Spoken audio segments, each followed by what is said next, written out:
Hello everyone, this week's parsha is Parsha Toldot.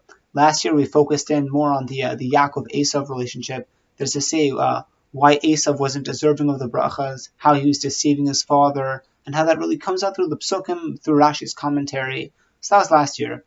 This year I want to focus in on dvar Torah. I heard it 2 years ago from Rabbi Billowitz from Edison, and he heard this from Rav Wolbe, or he at least learned it from Rav Wolbe, Zatzal. And so let's share that idea. And we focus in really right at the beginning of the parsha, 3 psukim. I'll go quickly through the first 2 in English. So, and these are the offspring of Isaac, son of Abraham. Abraham begot Isaac.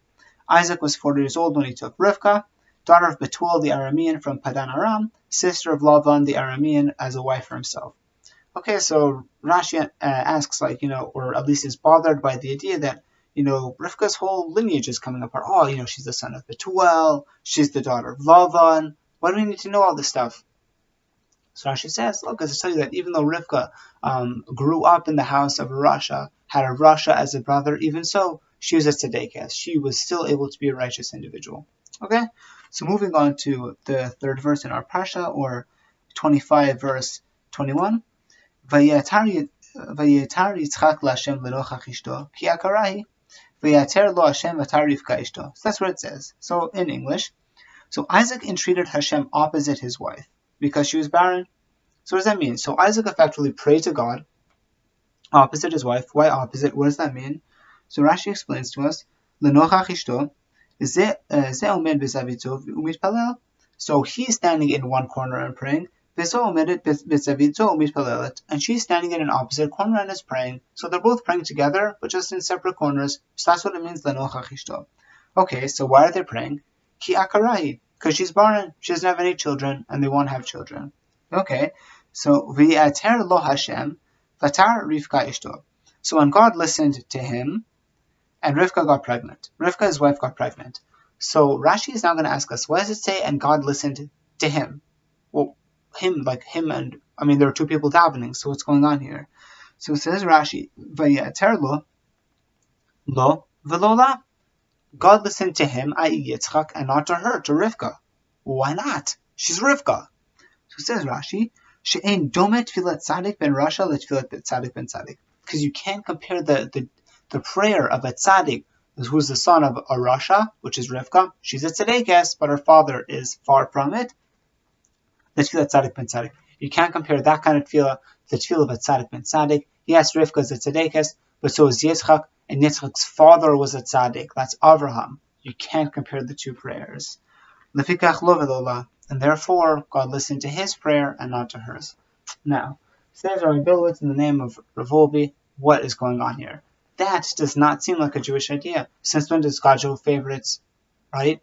If you have 2 prayers and they're from tzaddikim, then why would you care about who has what yichus? What difference does that make? So it comes by way of explanation. A very famous Rambam, we quoted it last year, but it's an idea worth revisiting. So Rambam, in his introduction to Pirkei Avot, which is called the Shmona Prakim, right, the 8 introductory chapters of Pirkei Avot, he addresses a very interesting question. That is to say, what's better when you're doing a mitzvah? Is it better to overcome resistance in doing the mitzvah, as in to not want to do what you're doing and do the mitzvah? Or is it better to just have that be a natural expression of what you are, to not overcome resistance and to do the mitzvah? So Rambam says, that depends. Not surprisingly, it depends on what mitzvah you're talking about. If you're talking about ben adam lechaver, right, between man and his fellow man, the fact that people may want to steal from one another, may want to murder somebody else who upsets them for whatever reason, even seemingly for a good reason, a person who wants to naturally show kindness. So how do we deal with that? So in that case, it's better to naturally want to do the mitzvah. That is to say, you shouldn't naturally want to kill somebody and steal from them, and then have this mitzvah that kind of like, really, I would really love to do this, but the mitzvah is stopping me. Or a person who's like, I really don't want to give tzedakah, and I don't want to show chesed, but I'm going to do it because I have to because of the mitzvah. No, better to have this natural feeling of patience and love and feelings of kindness, and not wanting to avoid violence and all those other things. That is better. That is the higher level. Alternatively, ben adam lemakom, right? It's better to overcome resistance. So, for example, when you have a non-kosher food in front of you, the response isn't like, oh, look at this cheesesteak, that's disgusting. Who wants to have cheese with milk? Cheese with meat. Or, oh, look at these pork ribs. I don't want to deal with this. This is disgusting. I don't want to eat this. So no, better to be like, wow, actually that looks really delicious and smells really good, and clearly loads of other people are enjoying it. But ultimately, I can't do that. That's the higher level. The higher level is to want to do it and not to do it because there's a mitzvah. That has been Adam Makom. So with this idea, we really come back to this idea of Tzaddik ben Rasha and a Tzaddik ben Tzaddik. So when it comes to prayer, we really see this issue play out, because we want our prayer to be like a conversation with God, to be like a pouring out with God, to really have a conversation with Him and to talk to Him. And there are some people you see sometimes who don't really relate to prayer in that way. That is to say, they're all stiff and robotic, as they follow every halach of Shulchan Aruch, and you see these people, and they're like, and they just kind of stiff, and it's unnatural, and it's not flowing, and it just seems a little bit odd and discomforting. And that's not what we want. We want you to relate naturally to it. You want to, and you see this, by the way, a person who's seen a big person pray sees that it just looks, it looks like they're having a conversation, like an intimate conversation. They're just like whispering, and they're entreating, and they're speaking to God, and they're asking Him and praising Him, and that's what tefillah is about, and that's what you see.